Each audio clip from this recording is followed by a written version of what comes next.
हरे कृष्णा दोस्तों, मैं महेश रावत। जैसा कि मैंने आपको इसके पहले वीडियो में बोला था कि मेरी क्लास में बहुत जल्द शुरुआत करने वाला हूँ। आज हमारा पहला दिन, पहला चैप्टर इंग्लिश सीखने की शुरुआत कर रहे हैं। वीडियो में अंत तक बने रहिए क्योंकि आज की वीडियो में मैं आपको कुछ महत्वपूर्ण इंपॉर्टेंट चीज़ें इंग्लिश से रिलेटेड बताने वाला हूँ।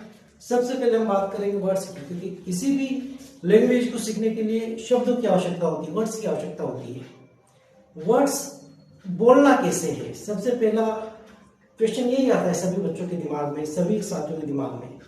तो हम आज ऐसे वर्ड्स, इंग्लिश में कुछ ऐसे वर्ड्स लेने जा रहे हैं जिसमें कुछ वर्ड्स साइलेंट होते हैं। जैसे नाइफ, सबने सुना होगा नाइफ यानी चाकू होता है, लेकिन जब स्पेलिंग की बात करें तो वो स्टार्ट होगा के से। अब आपने नाइफ बोला, उसमें जो है के कहां से आ गया, ये सबसे बड़ा क्वेश्चन है। ऐसे कई वर्ड हैं तो उसके पीछे एक लॉजिक होता है। वो लॉजिक क्या है, वो आज मैं आपको बोर्ड पर पढ़ाने जा रहा हूं। तो सबसे पहले हम किसी भी लैंग्वेज को, किसी भी भाषा को समझने के लिए, पढ़ने के लिए शब्दों का ज्ञान जरूरी होता है। इंग्लिश में भी ऐसा ही है। इंग्लिश में कुछ शब्द ऐसे हैं जिनमें साइलेंट होते हैं, कुछ वर्ड्स में कुछ लेटर साइलेंट होते हैं। कैसे होते हैं, जैसे कि नाइफ। नाइफ के स्क्रीन में अगर आपसे कोई भी पूछता है तो आप क्या बोलोगे, KNIF, लेकिन यहाँ पर के साइलेंट है, नाइफ नहीं बोलोगे, केवल नाइफ बोलोगे। तो ऐसे इंग्लिश में बहुत सारे वर्ड्स ऐसे हैं जो जिसमें कुछ लेटर्स साइलेंट होते हैं। यहाँ पर मैं आपको अल्फाबेटिकली एक एक करके उन लेटर्स के बारे में बता रहा हूँ। पहला लेटर, पहला वर्ड जो आता है बी आता है। बी की जगह साइलेंट होता है। एक यहाँ पर मैंने स्पेलिंग लिखी CLIMB, क्लाइम। इसे क्लाइम नहीं बोलना है, इसको बोलो क्लाइम। यहाँ पर बी के पहले एम आ रहा है तो ये बी साइलेंट हो गया। यहाँ पर बी आपके प्रोनाउंसिएशन में नहीं आएगा। सेकंड आता है कॉम। कॉम, कंगा, पता है सबको कॉम को क्या बोलते हैं, कंगा बोलते हैं। थर्ड आता है थम। ऐसे कई वर्ड है, बी के पहले एम आ रहा है तो इस चीज को आपको ध्यान रखना है। जहां पर आपको दिखे कि बी के पहले एम आ रहा है उस जगह बी आपको साइलेंट करना है। उसी तरह बी कुछ जगह और साइलेंट होता है, वो है उसमें एक चीज और यहाँ पे लिखता हूं मैं, क्या लिखा हुआ है, डेट। डेप्ट नहीं होना, डेट, डेट। एक आता है डाउट, शक, डाउट। यहां पे बी नहीं बोल रहा हूं, यहां बी साइलेंट है। अगला आता है शटर। यहां पे लिखा मैंने शटर। अब इसमें क्या लॉजिक है, तो इसमें सिंपल सा लॉजिक दिख रहा है कि बी के बाद कौन आ रहा है, टी आ रहा है। बी के बाद कौन आ रहा है, टी आ रहा है। बी के बाद कौन आ रहा है, टी आ रहा है। यहां पर आपको बी साइलेंट रखना है, बी को प्रोनाउंस नहीं करना है, इस चीज का ध्यान रखना। जल्दी हम आगे एक अगला वर्ड ले लेते हैं, सी। सी वर्ड, सी लेटर भी कुछ शब्दों में साइलेंट होता है। वो ऐसे कौन से शब्द हैं, पहला तो आपको पता ही है, हमारा जो सब्जेक्ट होता है साइंस। यहां पे सी नहीं, यहां पर शुरू में एस बोला जा रहा है। एक शब्द होता है सेंट। तीसरा शब्द होता है आपका सीजर, सीजर्स। यहां पर सीजर्स बोले, नहीं सीजर नहीं, सीजर्स। क्यों, क्योंकि यहाँ पर ये टॉपिक में मैं आपको आने वाले समय समझाऊंगा कि यहाँ पर मैंने सीजर्स क्यों लिखा है, एस क्यों लगाया है। कोई दो चीज एक से ज्यादा होती है, प्लूरल में चेंज हो जाती है, सीजर्स। तीसरा आपका, ये तीन वर्ड आपके इस तरह के, जहां पर एस के बाद सी आ रहा है वो सी आपका साइलेंट हो गया है। एक वर्ड और मेरे दिमाग में भी आया है, सिन, SCNCE, सिन। यहां पर भी आपका सी साइलेंट हो गया, सी साइलेंट हो गया। यहां सी प्रोनाउंसिएशन नहीं हो रहा है, यहां पे केवल स प्रोनाउंस हो रहा है, लेकिन स्पेलिंग में लिखना जरूरी है। अब इस चीज को भी, इस लॉजिक को भी अपने दिमाग में रख लीजिए कि जहां पर सी के आगे एस आ रहा है या एस के पीछे सी आ रहा है, वहां पर आपको केवल स का प्रोनाउंसिएशन करना है। इस चीज को आप ध्यान रखिए। अब इसके बाद अपन डी वर्ड ले लेते हैं। हम बिल्कुल अल्फाबेटिकली चल रहे हैं, पहले मैंने बी लिया है, सी लिया है, अब डी। डी वर्ड एक ऐसा है जो कई जगह वह भी साइलेंट हो जाता है। जैसे कि यहां पर मैं लिख रहा हूं एक स्प्रिंग, सबको पता है, क्या बोलते हैं इसको, ब्रिज, ब्रिज। अब यहां पर मैंने ड कहां बोला, डी साइलेंट हुआ कि नहीं हुआ। मैथ्स में हम पढ़ते हैं एज, यहाँ पे डी नहीं बोलना, एज कोना, सिरा, किसी चीज का सिरा या कोना। ट्रायंगल में होता है कितने एज होते हैं, रेक्टेंगल में होता है 4 एज। अच्छा, एक कॉमन वर्ड सबको पता है, इसको क्या बोलते हैं, फ्रिज। डी नहीं बोल रहे, डी यहां साइलेंट, डी यहां साइलेंस, डी यहां, डी के बाद जी आ रहा है, डी के बाद जी आ रहा है, डी के बाद जी आ रहा है। लॉजिक समझ में आया, डी की जगह साइलेंस होगा, यहां पर साइलेंट, डी के बाद जी आ रहा है, डी के बाद जी आ रहा है, डी के बाद जी आ रहा है, साइलेंट हो गया। उसके बाद एक वर्ड हो जो अधिकतर आप लोग यूज करते हो लेकिन समझ नहीं पड़ता है, जैसे कि देखो यहां पर लिखा है मैंने ऑनेस्ट, डी के बाद एच, एच होता है साइलेंट हो जाता है। और यहां पे ह नहीं बोल रहा है, एच का प्रोनाउंसिएशन ह होता है, लेकिन यहां पर मुझे ह नहीं बोल रहा हूं मैं। ऑनेस्ट, ऑनर, और ऑनर, ऑनर, यहां भी स्पेलिंग में एच आ रहा है, इनमें स्पेलिंग में एच आ रहा है, लेकिन एच के बाद क्या आ रहा है, ओ आ रहा है। यहां पर मैं ओ से प्रोनाउंस कर रहा हूं, न कि ह से। इसके बाद जो वर्ड आता है वो है आपका GH या GST। GST, ये दो वर्ड है।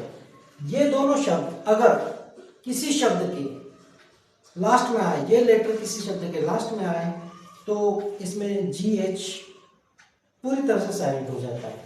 सुना हुआ है सबने, जैसे एट, एट की स्पेलिंग क्या होती है, अब यहाँ GH कहाँ गया, हम बस EIT ही बोल रहे हैं एट, लेकिन स्पेलिंग क्या है, EIGHT, एट।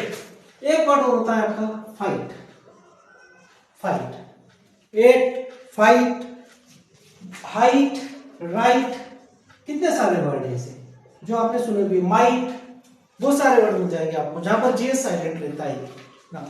ये हमेशा शब्द के लास्ट में होते हैं, ये भी एक लॉजिक आपको लगाना है और ये बहुत इजी है। अगला जो वर्ड आता है के, जिसकी मैंने शुरू में बात की थी, जैसे मैंने बोला था इसको बोलेंगे नाइफ, नाइफ, यहां पर के साइलेंट। और भी इससे रिलेटेड है जहां पे, इसमें भी एक लॉजिक, जैसे यहां पे लिखा मैंने नॉट, के बाद कौन आ रहा है, एन आ रहा है, के बाद कौन आ रहा है, एन आ रहा है। ऐसे और भी शब्द है, नॉक, नॉक यानी खटखटाना, KNOCK, नॉक यानी खटखटाना, नी, KN नी, नी यानी घुटना, घुटना। के बाद एन आ रहा है, के बाद एन आ रहा है, उस जगह के साइलेंट हो जाएगा। ये दिमाग में इन चीजों को आपको रखना है। जैसे ही शब्द सामने आए, कोई बुक पढ़ रहे हैं, ये शब्द आ रहे हैं, सब आपको समझ पड़ जाए क्या, इसके बाद ये चीज आ रही है, हमको इस चीज को यहाँ पर साइलेंट करना है। अगला शब्द आ गया आपका एल, ये भी साइलेंट होता है। बहुत सारे वर्ड है इसमें, जैसे आप इसमें लॉजिक याद रखो, जो FDMK, इनके पहले अगर एल आया तो वहां पर वो एल साइलेंट हो जाएगा। हेल्पिंग वर्ब लगाते हैं हम, शुड या चाहिए, यहां पर शुड बोल रहे हैं, एल साइलेंट, पीछे कौन है, डी, डी के पहले एल आया। फक, FOLK, स्पेलिंग है FOLK, के पहले कौन आया, L, fuck, L silent. Balm, M के पहले कौन आया, एल आया, साइलेंट। हाफ, HALF, हाफ, कौन आया, एफ के पहले एल आया, एम के पहले एल आया, के पहले एल, डी के पहले, इस तरह के वर्ड FDM के कोई याद रखो, FDM के पहले अगर एल आता है तो आपका एल उस जगह साइलेंट हो जाएगा। तो काफी शब्द मिल जाएंगे आपको, वुड हो गया, शुड हो गया, और भी कई शब्द इससे मिल जाएंगे आपको जब आप पढ़ेंगे तो इसके बाद अगला वर्ड आता है एन। एन भी साइलेंट होता है, किस जगह साइलेंट होता है, दिमाग लगाना, सोचना, मैं तो बताऊंगा इसे यहां पर। अगर किसी शब्द में एम के बाद एन आ रहा है तो उस जगह एन साइलेंट हो गया। एम के बाद एम आया, ऑटम, ऑटम म बोल रहा हूं मैं, ना नहीं बोल रहा हूं।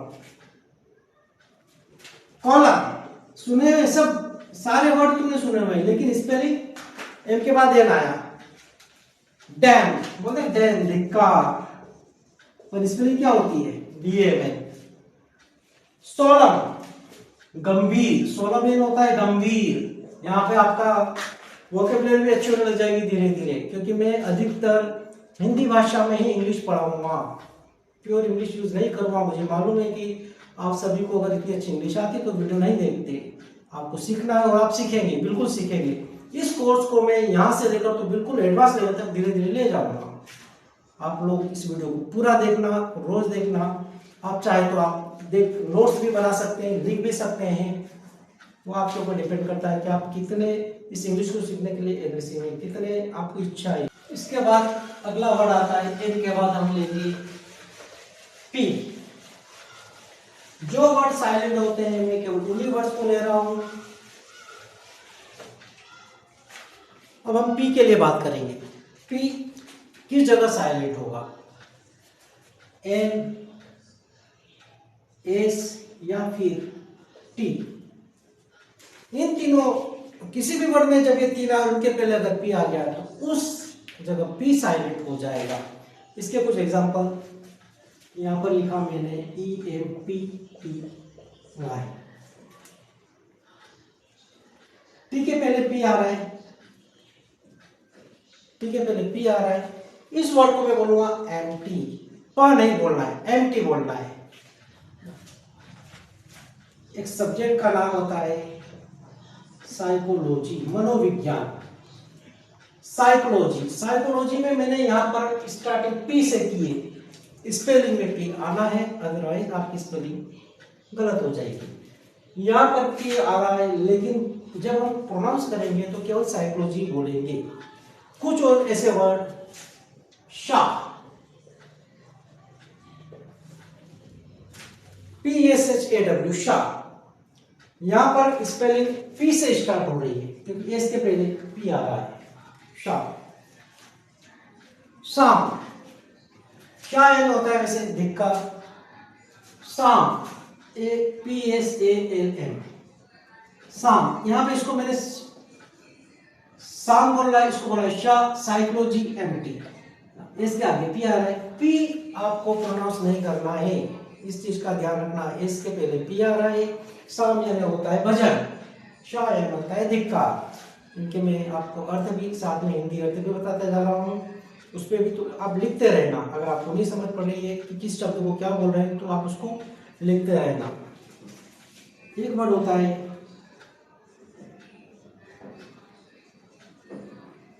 Symptom, symptom, symptom. टी के पहले आ रहा है पी, सिम्टम। यहाँ पे इसको सिम्टम बोल रहे हैं। क्या बोल रहे हैं, सिम्टम। किसी बीमारी के सिम्टम क्या है, किसी भी चीज सिम्टम हम वर्ड यूज करते हैं, लेकिन यहाँ सिम्टम बोलना है, यहाँ पे पी साइलेंट रहेगा। रिसिप्ट, अधिकतर एक ही स्पेलिंग होती है, रिसिप्ट बोलते हैं, प बोलते हैं। यहाँ पे प नहीं बोलना है, गलत प्रोनाउंसिएशन हो जाएगा। कोई भी लैंग्वेज में आपको अगर वर्ड का नॉलेज नहीं है, शब्द बोलने का नॉलेज नहीं है, तो वह आपका कहने के थोड़ा सा कमजोर पॉइंट माना जाता है। इस पर आप विशेष ध्यान दें। आप इसको रिसिप्ट बोलेंगे, इसको रिसिप्ट नहीं बोलना है, केवल क्या बोलना है, रिसिप्ट। तो ये हुए पी के कुछ शब्द, कुछ एग्जांपल। इनको पढ़ना, इस तरह से रिलेटेड, इससे रिलेटेड कोई भी शब्द है तो आपको वहां पर पी साइलेंट रखना है। उसके बाद का एक एग्जांपल आप क्यू। क्यू तो अक्सर आपने देखा ही सुना ही है। क्यू में एक चीज कॉमन है, कोई भी वर्ड बनता है तो क्यू के साथ यू जरूर आता है। क्वीन, क्यू के साथ यू आया, क्यू के साथ यू रहेगा ही रहेगा अधिकांश शब्दों में। क्विल्ट, रजाई।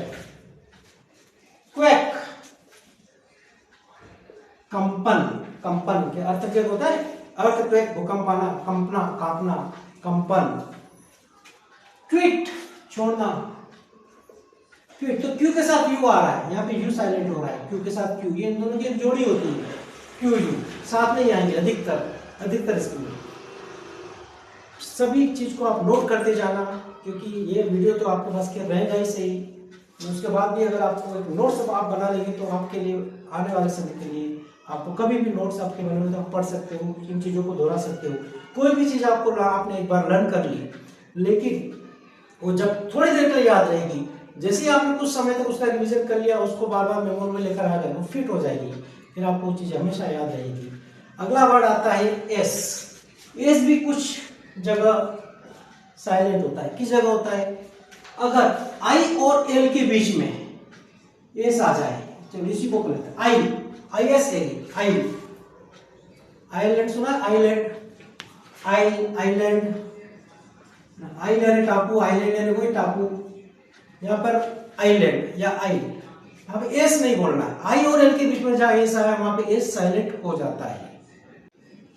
आज के लिए इतने शब्द बहुत है। अगले वीडियो में कुछ और शब्द जो साइलेंट है, ज्यादा नहीं बचे, थोड़े बहुत बचे, वो भी कराऊंगा। अब मैं आपको कुछ ऐसे सेंटेंस जो ग्रामर तो उसमें है लेकिन वो टेंस से रिलेटेड नहीं है, वो डेली यूज स्पोकन में उनकी जरूरत पड़ती है। मैं रोज हर वीडियो में कुछ सेंटेंस ऐसे आपको बताऊंगा जिनकी डेली स्पोकन में यूज पड़ती है।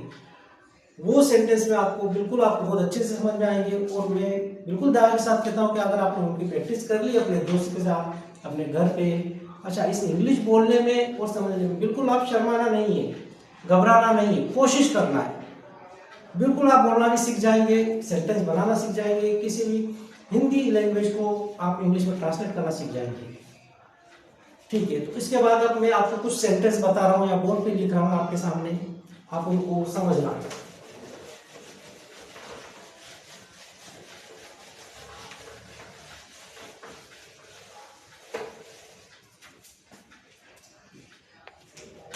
यहां पर मैंने स्ट्रक्चर लिख रहा हूं, वर्ब की first plus ING plus is not my cup of T.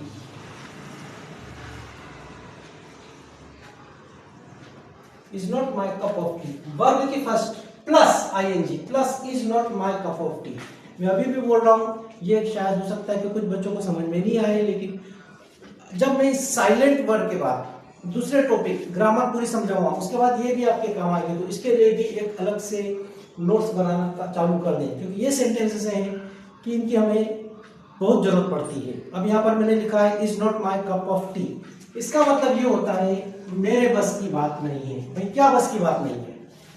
उसके लिए आपको वर्ब आपको पता है ये क्रिया होती है हिंदी में, एक्शन वर्ब। जितने भी एक्शन वर्ड होते हैं, खाना पीना, हंसना रोना, वो सब वर्ड होते हैं, एक्शन वर्ड होते हैं। इन सबको इंग्लिश में क्या बोला जाता है? अधिकतर बच्चों को पता होगा। अब सपोज करो यहां पर मैंने लिखा है एक डांस, डांसिंग, पीछे आईएनजी लगा दिया, dancing is not my cup of T. Dance करना, नाचना मेरे बस की बात नहीं है। जैसे कि मैंने बताया था is not my cup of T, मेरे बस की बात नहीं है। यहां पर इसका हिंदी में कुछ अलग ही लिख करके आ रहा है। और ऐसे वर्ड मेकिंग, कुकिंग फूड,